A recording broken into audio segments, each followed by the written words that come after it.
I'm going to buy the Division when it comes out on the 8th of March. It has been a very addicting experience playing the beta. It's called the open beta, but really it's a promotional demo.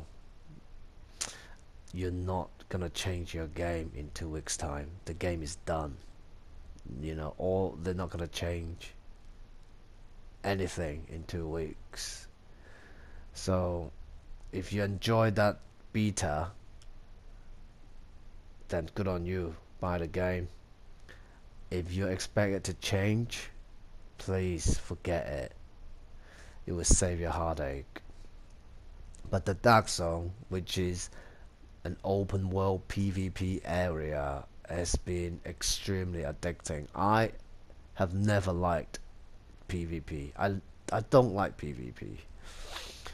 I play Destiny and all those team deathmatch or whatever. You have no reason except for your leveling up for the specific school to get a better gun. In terms of the enjoyment of it, there's no reason to kill other players. Like, oh, okay, oh, I'm good, I'm better than you at this because I can fucking jump around like a frog, and I jump at you and I frank you. Fucking hell, man, they're really nice, mate. Yeah, fuck off. I never liked PvP, but in the Division, it's different. It's the law of the jungle. There is survival, because it's an open world. It has no rules. That it's no point. You don't gain point from killing an innocent player. You can get the loot. So there's a reason for you to assault somebody, to gain possible good loot. Or if you're a fucking prick, by all means just kill people because you can. Because you know the game better than him. You can probably kill this person, loot his shit, keep running, dodging from people's awareness, yeah, until the rogue timer cools off and become an innocent again. You can be a prick like that. Or you can be a righteous dick that's come out specifically trying to hunt down rogues players. Basically, they're player killers. They're called rogue players in the game. It's like law of the jungle, man. It's about survival. You're suspicious of everybody around you. This guy pretending to be a nice friend, being nice to you, supporting you, asked to join your group. Next fucking minute, yeah, he kill you and get all your loot at the helicopters when you're trying to, send your loot back to your base. So it's really addicting, man. It's just really addicting because you're questioning your moral all the time. You have to make quick decisions. It's easier to say that you can't trust anybody. If somebody's suspicious, you better offend first. It's easy to say that. It's safe to say that. But could you do it?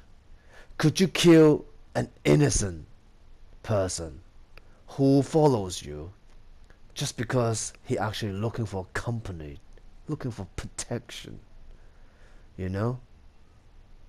Or would you take him down the alleyway, betray his trust and kill him? All this happens in Dark Zone. In the Dark Zone, you need to be sharp, man. If you have moral, it could become your weakness. What I usually like to do is, right, for that 3 days of playing the beta, I like to meditate for 45 minutes before I go to the Dark Zone, because I need to be very clear where I stand and how much chance am I going to give people. If you're too close, you raise your gun at me, it's over. I know my character is a very good looking guy who looks like he works in a Chinese restaurant. You might actually just want to order a Chinese takeaway.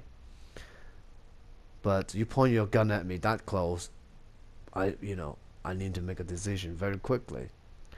But if I'm in good company, then I have a bit more quota for you. I have a bit more tolerance, and because the possibility that you will take me on 1 versus 4, the chance is lesser, you know.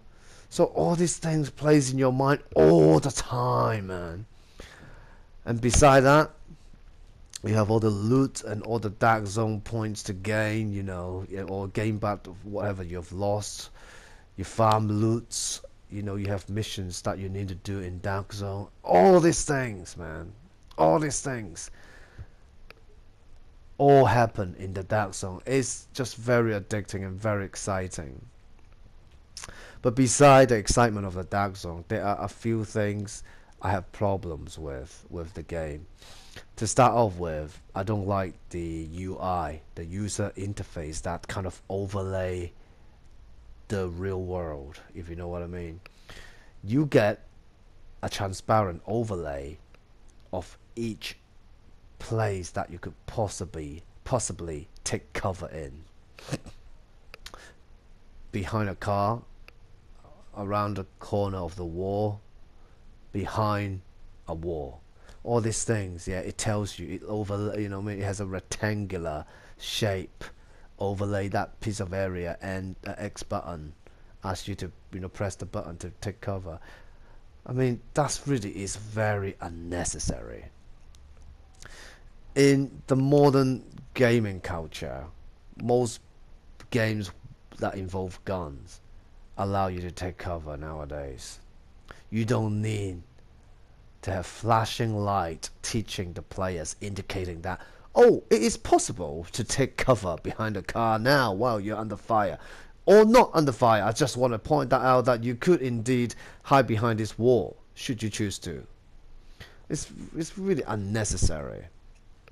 The game played nothing like a tactical shooter. It's no more tactical than GTA. So forget about it. Why do you leave a piece of unconstructive design in the game? It contributes nothing but open up to the possibility of irritation to the players. So that's my little complaint on that. Second are the guns design. In the game of The Division, there is such thing as the best gun of a category. That means there is a best gun, and the rest of the guns have no purpose but a stepping stone for you to get the best gun. So that's a bad design, where there's no, you should really have a gun with a characteristic that could compete with the best gun. For example, one gun has a lower firing rate but greater damage. Then you have a purpose, right? There's no reason to be holding an MP5 in The Division while you have got the converted SMG9, because the SMG9 is the best SMG, is blatantly, no question. So that's my concern of the game. And I think my final concern on the game is the bullet sponginess of both the NPC enemies and the player enemies. What I love about the art of the game is it feels very realistic and believable. You look at the characters' fashion, their outfits, they're all modern and nice and trendy. They're modern. Today's what real people wear. And the guns are based off real arsenal in Modern Warfare, right? Everything is so believable. I just love it. But then these people just took a whole clip in the head. I one time empty a whole clip. I mean, fair enough, it was an SMG, so it wasn't all shooting at the head. He was moving around. But most of the time, it takes about a clip of my SMG9, to kill a level 9 enemy when we were all level 8. Having said that, I only had about 4,000 in attack, which I think is the average, right? I have 4,000 attack on the ballistic attack status. So, but it's still just not believable. To be fair, there is a reason why this game should have the bullet sponginess. Because in a dark zone where everyone can do you in, yeah, you should give the platform for people who just want to go through the area without participating any PvP, right? To just run. If you're not that bullet spongy, well, I mean, what's the term to describe people who can take a lot of bullets? Anyway, if you're not that bullet sponging, then you can't even go through the area. Because people just shoot you. It's too easy to take down one person, so that could cause problems as well. So it does justify the reason of having a bit of bullet sponginess in the game. To conclude, the main selling point is the dark zone, open PvP area with purpose to gain loot, with purpose to survive in it. If you like this kind of survival environment, I think you will have a good time playing the game. Otherwise, everything else is mediocre.